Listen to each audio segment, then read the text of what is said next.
Torej, kako se pa tega lotevamo v mojih programih oziroma konkretno v programu Prodajaj znanje podajaj, kjer gremo pravzaprav, vzpostavljamo procese od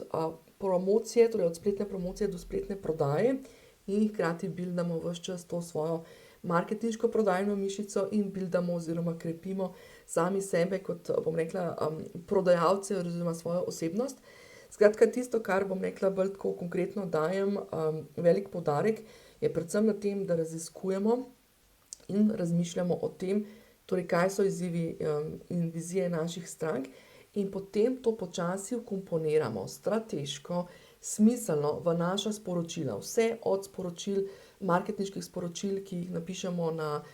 prodajne spletne strani, do marketinških, sporočil, ki jih napišemo na naše, ne vem, predstavitvene programe, te brezplačne, dogodke, brezplačne zadeve, do tega, kaj sporočamo recimo v nekih, bom rekla, v nekih, vsebinskih, preko nekega vsebinskega marketinga, zdaj bodisi so to naši blogi, naše spletne, bom rekla, objave na socialnih omrežjih in drugih kanalih in tako naprej. Skratka, ves čas spodbujam k temu, da, opazujemo to